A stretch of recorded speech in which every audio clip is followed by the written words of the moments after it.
मंच पर उपस्थित सम्मानित कविगण, आज मैं कवि सम्मेलन सुनने में जो मेरा प्रमुख उद्देश्य था वो ये था कि अरुण उपाध्याय जी, मुझे लगता है कि मुझसे कम से कम 15 साल जुड़े हुए हैं और एक पेशे से डॉक्टर थे। बीच में जब मैं आगरा में यहाँ इंचार्ज था टेलीविजन का, अखबार का, तब एक दिन मेरे पास आए, उन्होंने कहा कि मैं पत्रकारिता करना चाहता हूँ। तो मैंने उस समय सोचा कि एक डॉक्टर पत्रकारिता क्या करेगा, लेकिन जब ये दूसरी बार आए और इन्होंने जिस तरीके से पत्रकारिता का भी अपना एक विश्लेषण किया, तो मुझे लगा कि डॉक्टर पत्रकार भी बन सकता है।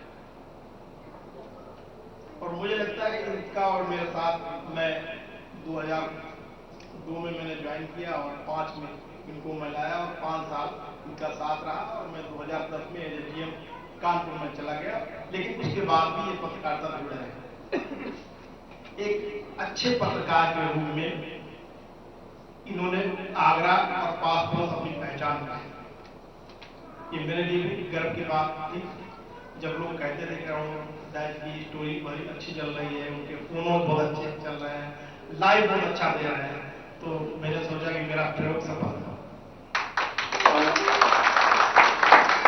लेकिन जब मैं यूपी का पूरा इंचार्ज हुआ टेलीविजन का, तो मैंने अन्य चैनलों में ये देखा कि एक कोई कवि राष्ट्रीय चैनल पे जिस तरह से अपने प्रस्तुति दे रहा है और लोग उसको सुन रहे हैं, तो मैंने गौर से जब देखा तो मुझे बड़ी हैरानी भी हुई और बहुत गर्व भी हुआ कि वो कोई कवि और कोई नहीं था, वो हमारे प्रिय डॉक्टर और हमारे द्वारा पत्रकारिता बनाए एक ऐसा शख्स था जिसका नाम अरुण उपाध्याय है। तो एक डॉक्टर, एक पत्रकार और एक कवि, तीनों का जो व्यक्तित्व का मिश्रण है अरुण उपाध्याय जी, इनको बहुत ही बड़ा व्यक्ति बनाता है। मेरी इनके लिए शुभकामनाएं हैं, वो दिनों दिन इसी तरह उन्नति करते रहें, जैसे उन्होंने डॉक्टर में पेशे में की, जिस तरह उन्होंने पत्रकारिता में की और जिस तरह से आपको अपना एक बड़ा मुकाम कवियों के रूप में बना है। तो उनको मेरी बहुत बहुत बधाई और उनका आभार भी इसलिए कि आज उन्होंने इतने अच्छे कवि सम्मेलन के लिए मुझे आमंत्रित किया। हालांकि ईमानदारी की बात ये थी कि जब मैं फेसबुक में उनको देखता था और चैनलों मैंने देखा, तो आज मैंने सोचा था कि मैं आज व्यक्तिगत चल के उनकी कविता को सुनूं, कि मैं व्यक्तिगत प्रभावित था। तो मैंने कहा जब किसी को हम टेलीविजन पे देखते हैं, फेसबुक पे देखते हैं, तो क्यों अपने आदमी को चल के स्वयं उसको सुना जाए। तो मैंने समय निकाला, मैं सुबह लखनऊ से आया था फ्लाइट से, एक मेरा प्रोग्राम था टेलीविजन का, उसको मैं खत्म करके और लेट हो गया इसलिए कि मेरा प्रोग्राम बिहार का था, एक बड़ा प्रोग्राम था हमारे सभी एजेंटों द्वारा, तो मैं उसको संचालित कर रहा था। जैसे मुझे समय मिला तो मैंने कहा आज मैं कवि सम्मेलन जरूर सुनने जाऊंगा। बहुत बढ़िया। लेकिन उम्मीद से बहुत ज्यादा आज जब मैंने इस कवि सम्मेलन को सुना, तो मैं सुनने तो आया था अरुण उपाध्याय जी को, लेकिन यहां जब मैं पहुंचा तो मैं खुद कवि सम्मेलनों में जिनको आमंत्रित करना चाहता था और किन्हीं कारणवश नहीं कर पाया, उन चाहे वो कवियत्री हो, चाहे सम्मानित कविगण हो, उनसे भी मैं रूबरू हुआ। ये भी मेरा सौभाग्य था। उनको मैं उनमें आजाद शत्रु जी हैं, जिनकी प्रशंसा हमारे परम मित्र हैं कुमार विश्वास जी, जिनका नाम आपने सुना होगा। मैं जीवन में 7 साल का था, मुझे लगता 79 या 78 से मैंने कवि सम्मेलनों को सुनना चाहा। हिंदी का विद्यार्थी रहा हूं, इसलिए भारत सरकार ने मुझे हिंदी राजभाषा कमेटी में मेंबर भी बनाया, उसका मैं सदस्य हूं। और मैं राजनीति से थोड़ा जुड़ा हूं। तो बांदा एक लोकसभा क्षेत्र है, यहाँ पे मैंने मुझे लगता है 7-8 बड़े राष्ट्रीय कवि सम्मेलन कर रहे हैं और मैं हर साल परम श्रद्धेय अटल बिहारी वाजपेयी के जन्मदिन पर 25 दिसंबर को, या अगर कभी गणित को व्यस्त होते हैं तो 24 दिसंबर को मैं प्रत्येक साल एक कवि सम्मेलन पिछले 2019 में जो कवि सम्मेलन हुआ था माना में, उसमें कुमार विश्वास जी स्वयं आए थे, उसमें समीना जी थी, भोला थे, तमाम बड़े बड़े कवि। कविता तिवारी ने भी हमारे इस क्षेत्र में 2-3 कवि सम्मेलन किए। वो मेरी भतीजी जैसी है, मुझे चाचा कहती है, मेरा एक परिवार की रिश्ता है, तो उसकी कविताएं मैं सुनता रहता हूँ। कविता तिवारी मेरी परिवार के सदस्य के रूप में। तो एक मेरी भतीजी और है गौरी मिश्रा, जिनको भी मैं सुनना चाहता था, और मैं चित्रकूट मेरा सम्मेलन हो रहा था तो मैं उसको बुलाना भी चाहता था, जिसमें राजीव श्रीवास्तव जी मेरे दोस्त हैं, उस कार्यक्रम में आए थे। कविता भी थी, डॉक्टर विष्णु सक्सेना थे, कुमार जी मांदा में आए थे, एक हमारे मुकेश श्रीवास्तव जी कवि हैं कानपुर में, गौरी जानती हो, उन्होंने कहा था कविता को गौरी को बुलाओ, और उसमें इनका कोई कार्यक्रम था तो शायद वो कार्यक्रम नहीं बन सका, नहीं तो मैं चित्रकूट जरूर बुलाता। और आज मैं इनको सुनकर जरूर अरुण उपाध्याय से ही अनुरोध करूंगा कि कोई ऐसा बड़ा कवि सम्मेलन किया जाए, उसका स्थान तय किया जाए, और जितने भी कवि यहाँ पर कवि आज आए हैं जिन्होंने अपनी कविता प्रस्तुत की है, मैं चाहता हूँ उसी कवि सम्मेलन में ये सभी लोग। क्या बात है, क्या बात, एक बात जोरदार ताली। अभी कोई बड़ा और छोटा नहीं होता। आप जानते हैं हर क्षेत्र में एक मार्केटिंग होती है, लोगों का परसेप्शन बनता है। बहुत अच्छी बात, वाह क्या बात। कभी कुमार विश्वास जी भी हमारे टेलीविजन चैनल में आते थे, हम लोगों से मिलते थे, उसमें वो इतने बड़े कवि नहीं थे, लेकिन बाद में उन्होंने अपनी प्रतिभा को दिखा के धीरे धीरे आपको राष्ट्रीय स्तर के कवि थे। अभी मेरी एक हफ्ता पहले मुलाकात हुई थी उनके फार्म हाउस पे, हम लोग बैठे थे 2-3 घंटा, और इस तरीके के प्रोग्राम पे चर्चा कर रहे थे, कवि हो चाहे समाज हो, हैरानगी, हमारी चर्चा होती रहती है। आजाद शत्रु के बारे में मुझसे कहा था, और हम लोग चाहते थे कि बाधा के कार्यक्रम में आजाद आए, परंतु कुछ कम्युनिकेशन गैप, उनकी व्यस्तता या क्या कारण रहा, उस समय वो नहीं आते। आरिफा सबनम जी के लिए हमारे तमाम लोग मैनपुरी में हमारे इतने अच्छे दोस्त हैं, एक आनंद स्वरूप अग्रवाल जी थे, नहीं है, वहाँ के उद्योगपति हैं, उन्होंने मुझसे आरिफा जी के लिए कहा था, वहाँ के तमाम पत्रकारों ने आरिफा जी के लिए कहा था, और इस बांदा के कवि सम्मेलन में मैं आरिफा जी को बुलाना चाहता था, और मैंने अभी हमारा लड़का है उसको कहा था, लेकिन उस समय की व्यस्तता के कारण नहीं आ पाए। लेकिन आज मैंने सुना और मुझे बहुत अच्छा लगा कि जितनी तारीफ उनकी होती थी उससे कहीं अधिक ज्यादा मैंने सुना।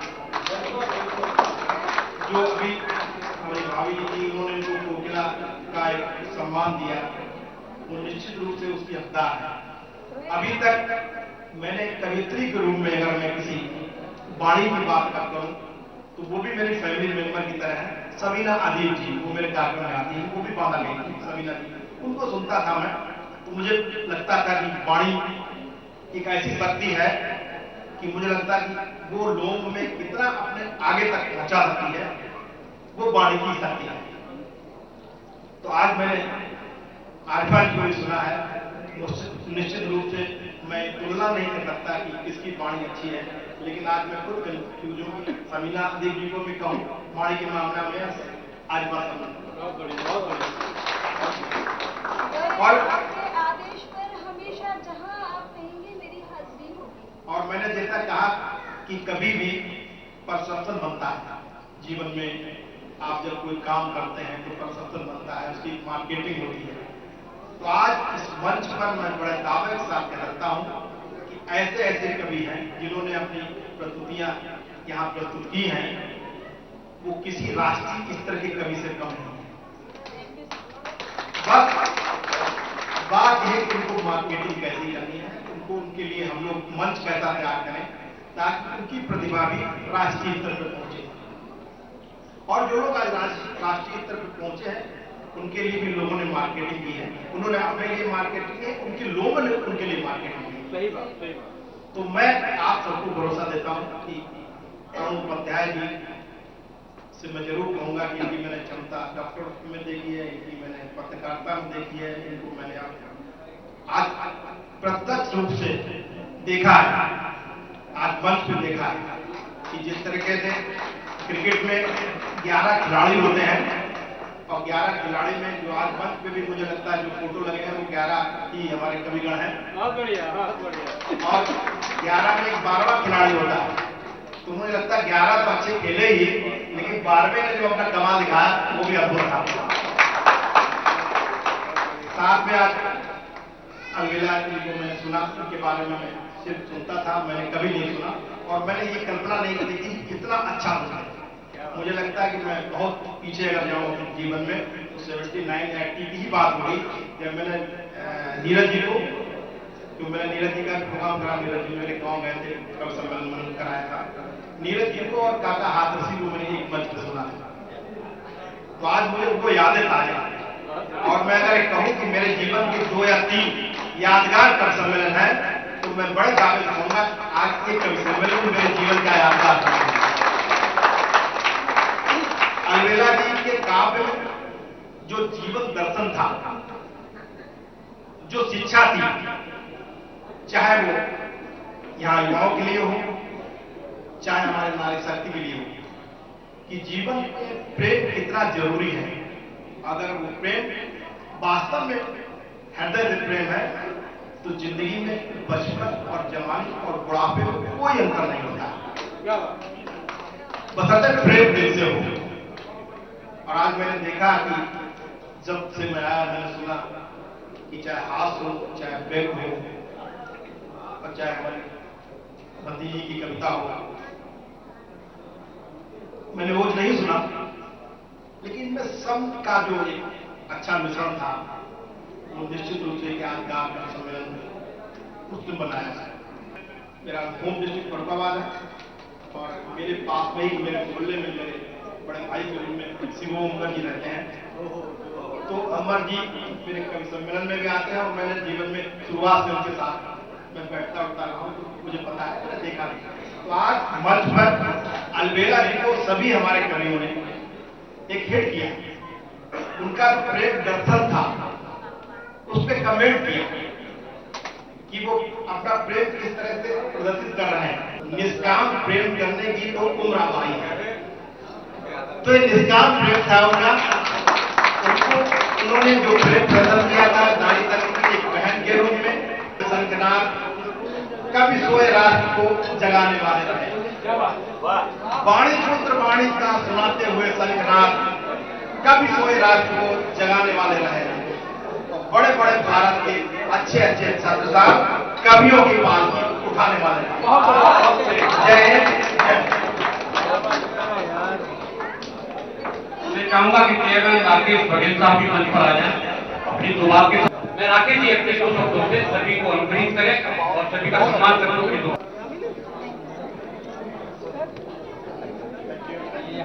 मेरे सभी भाइयों से निवेदन है कि जिसका पति हिले समझ लीजिएगा इसके नियत में खोट है। रोली पुष्प सुगंधित चंदन वाला थाल हो गया है, प्रेम प्रयोजित स्पर्शों से माला माल हो गया है, और धूल भरी आंधी भी अब तो शीत लहर में बदल गई। तुम आए तो शहर हमारा नैनीताल।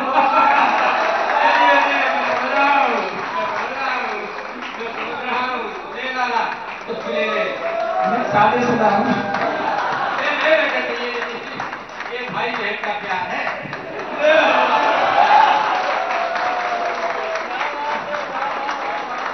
मेरी लाइन काटेगा तो मैं यही करूंगा।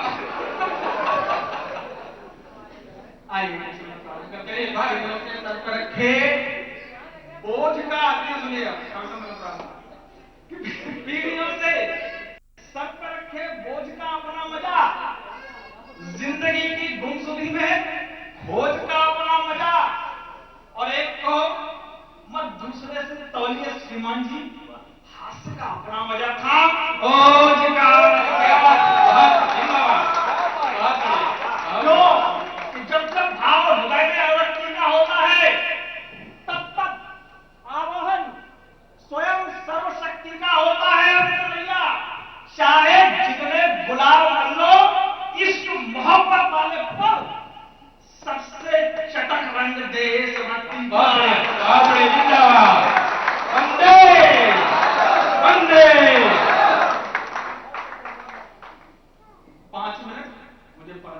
मैं मेजबान हूँ।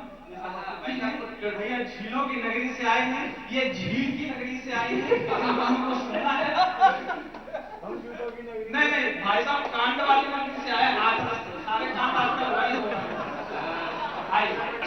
आप देखिए डायरी, मैं हवाले पर ढूंढ ढूंढ कर मर जाता हूँ, मुझे वो डायरी नहीं मिलती, वो बैग मैं अमेज़न पे, फ्लिपकार्ट पर, सब पर वो बैग नहीं मिलता। संध्या के समुरझाओ मत, उषा जैसी शोभारा, क्यों मौन खड़े हो मित्र कहो, मुखमंडल पर आभारा। तो वाणी में अविरल जोश जगे, धमनी में रक्त प्रवाह बढ़े, करतल ध्वनि से टंकार उठे, शब्दों में नव उत्साह गढ़े। क्यों कि कश्मीर से लेकर केरल तक, अरुणाचल से गुजरात तक, सर्दी गर्मी बारिश आंधी में सावधान दिन रात तलक।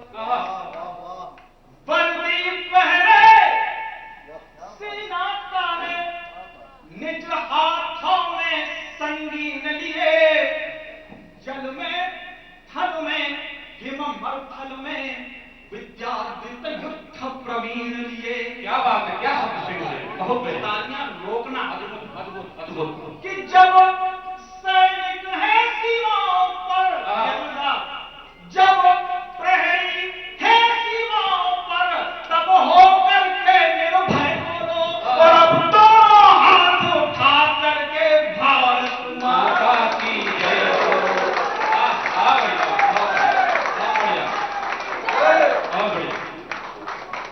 के समुरझाओ मत, उषा जैसी शोभारा, क्यों मौन खड़े हो मित्र कहो, मुखमंडल पर शोभारा।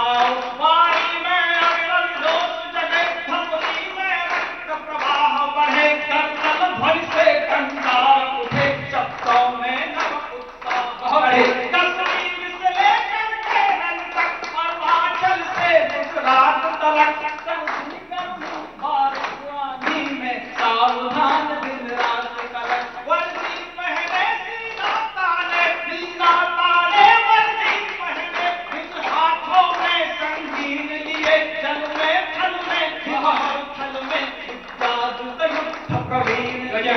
जब सैनिक है सीमाओं पर, तब होकर के निर्भय बोलो, अब दोनों हाथ उठा करके भारत माता। बहुत बढ़िया, भारत माता की बहुत बढ़िया। जय जय बोलो, जय जय बोलो, जय जय बोलो, जय जय बोलो, जय जय बोलो, जय जय बोलो। क्यों बोलो लोग? अंतिम पंक्तियां स्वागत है। क्यों बोलो? कहाँ जन्म ले लिया हमें आभास नहीं कि यहाँ भीष्म द्रोण से गुरु हुए, अर्जुन एकलव्य से चेले हैं, श्री कृष्ण द्वारकाधीश स्वयं भैया आकर घुटुअन पर क्या बात है, बहुत बढ़िया, बढ़िया।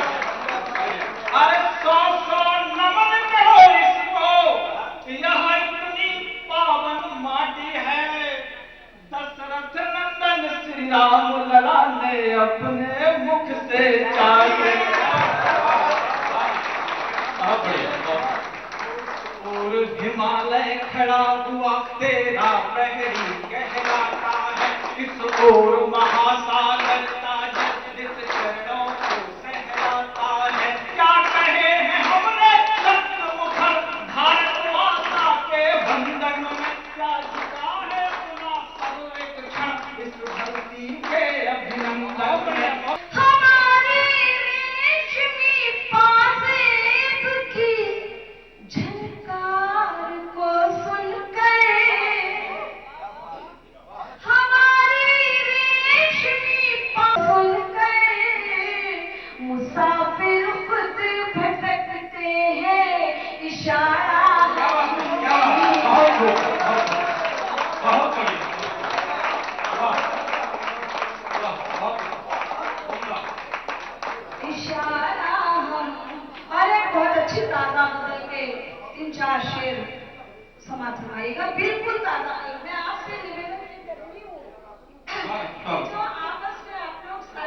बातचीत कर रहे हैं, आपके बात से मेरा जहन बढ़ जाता है। नींद आती, मैं आपको सच बता रही हूँ कि जिस मार्च से मुझे नींद नहीं आती है। बस या सुबह 6 बजे नींद आएगी और 8 बजे उठ जाऊंगी, वरना पूरी रात कल मैं चाह रही हूँ कि किसी न्यूरो सर्जन को दिखा लूं। पता नहीं क्या हो गया है, मुझे नींद नहीं आती। हंसने हाल ये गजल में हाजिर कर रही हूँ, सुनिएगा।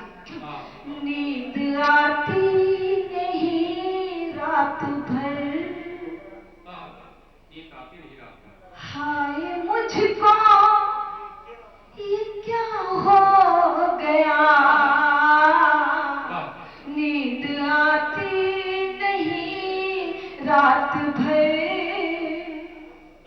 हाय मुझको ये क्या हो गया, नींद आती नहीं रात भर, हाय मुझको ये क्या हो गया, उनसे नजदीकियां क्या बढ़ी, ये जमाना खफा हो गया। बहुत बढ़िया, बहुत बढ़िया, बहुत बढ़िया। उनसे नजदीकियां क्या बढ़ी, ये जमाना नहीं रात भर हो गया, उनसे नजदीकियां क्या बढ़ी, शिकायत करें। चलो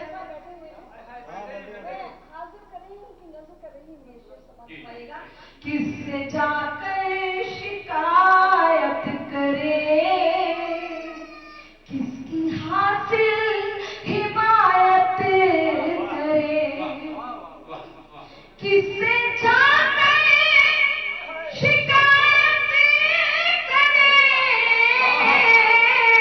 किसकी हासिल हिमायत करे, आदमी ना रहा, आदमी तो खुदा हो। बहुत बढ़िया, बहुत बढ़िया, वाह वाह, बहुत बढ़िया।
मरीज है ना है, ये हमेशा प्लस में रहना है।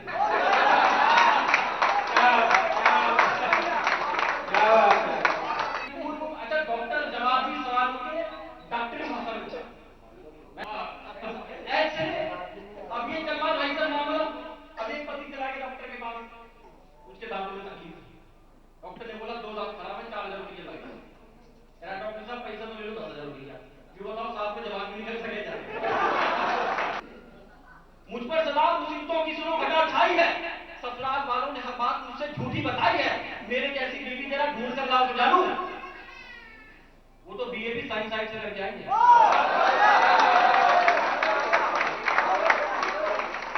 वो तो बीए भी साइंस साइड से करके आई। अब कल्ली भाई चाचा प्रिंसिपल, फूफा प्रोफेसर, कल्ली कौन क्या करोगे, ये सब उत्तर प्रदेश में होता, हमारे गोरखपुर में होता कहीं होता।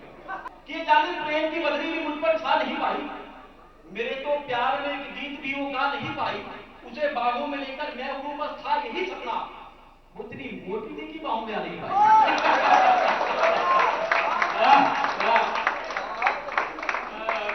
वो इतनी मोटी थी कि बाहों में आ नहीं पाई। मुझे लोग कहते तुम श्रृंगार पे क्यों नहीं लिखते, काय के श्रृंगार पे नहीं लिखते। दिक्कत बड़ी हुई है, मैं हमें तो सोशल मीडिया से ऊपर लग गया। हम लड़की फोटो देखते सोशल मीडिया पे, भैया सेल्फी का पता ना कौन सा कैमरा चल रहा है आजकल। ऐसे भी प्रोफाइल फोटो में सेल्फी फोटो लग जाए, आप देख के आपका माइंड में प्रियंका चोपड़ा, अब जाके मिल जाओ तो प्रेम चोपड़ा निकले। अब आदमी क्या करेगा सर? हम तो बर्बाद होगा भाई फेसबुक सोशल मीडिया के चक्कर में। और मैं आपके सामने कुछ धोखे रखता हूँ, तब देखो कि निगाहों में हुए तो उनसे सम्मेल, निगाहों में हुए थे उनसे सम्मेल, प्यार के दुश्मन सारे हो गए थे तब फेल, दिल की तमन्ना थी उनकी जुल्फों के साथ खेल, वो भी उतार के वही ले, वो भी उतार के वही ले, अब खेल। अब बताओ, आप पार्क में बैठो, आप रोमांटिक होना चाह रहे हैं और आपकी प्रेमिका के बाल उतार के हाथ में दे दे कि ले थोड़ी देर खेल ले, मैं बाहर तो आप कैसे करेंगे सर? ऐसा श्रृंगार कर सकते? नहीं कर सकते, नहीं हो पाता श्रृंगार साहब। देखिए कैसे धोखे की राहों में देखा उनको गाड़ी चलाते, वो ख्वाबों में आने लगी साड़ी सुखाते, राहों में देखा उनको गाड़ी चलाते, वो ख्वाबों में आने लगी साड़ी सुखाते, मेरे इश्क की उम्मीदों की धज्जियां उनके साहब, जिस दिन से देखा उसको गाड़ी बना। भारी है आंचल वसुधा का जिसके हम आभारी। क्या बात है? पंक्ति का जो आखिरी शब्द है, नई पंक्ति वहीं से शुरू होगी। हमारे जितेंद्र भाई ने आ गया, भारी है आंचल वसुधा का जिसके हम आभारी हैं, आभारी है गगनधरा का खिली हुई फुलवारी है, फुलवारी में माने ही तो दृश्य दिखाए दुनिया के। अब मिले जरा आपका मन, फुलवारी में माने ही तो दृश्य दिखाए दुनिया के, दुनिया के हर एक रिश्ते पर माँ की ममता भारी, दुनिया के हर है सड़कें सारी, छिपे हैं नर नारी, कोरोना ने बेहाल कर दिया, अब रक्षा करेंगे गिरधारी की बलिहारी, करेंगे गिरधारी। आपकी हमने बजाई थी, आपने बजा रहे। अब रक्षा करेंगे गिरधारी उसी की बलिहारी, कोरोना ने बेहाल कर दिया। गोली चली लेकर है गाना, आशा की थी राम की मिल गई आशा।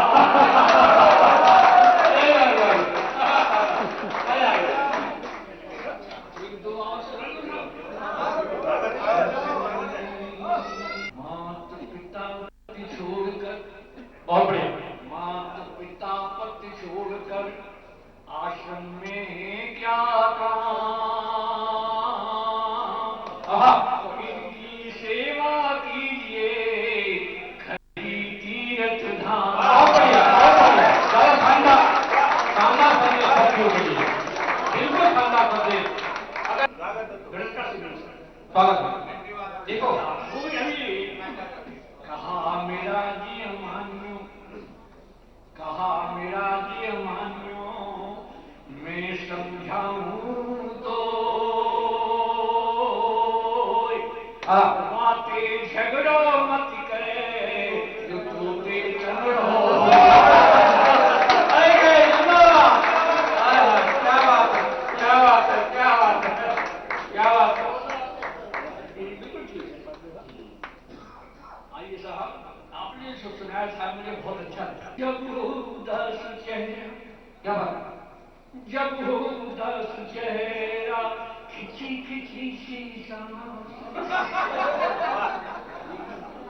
जब वो उदास चेहरा खिंची खिंची शीशा से, खिंची खिंची शीशा से खांसी के संग बुखार, ये कोरोना के लक्षण हो सकते मेरे यार।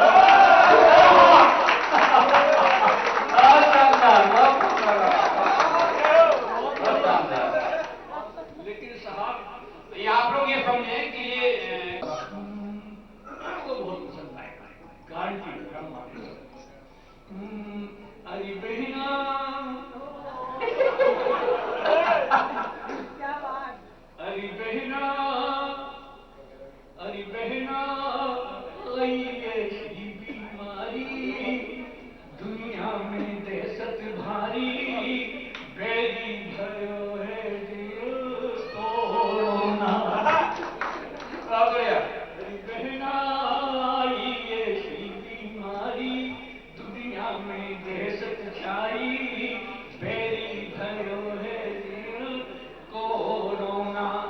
सुनियो। बहुत जरूरी होए तभी तुम फिर बाहर पूछेंगे। जाए ते पहले मोरे पे कस के मास्क लगे।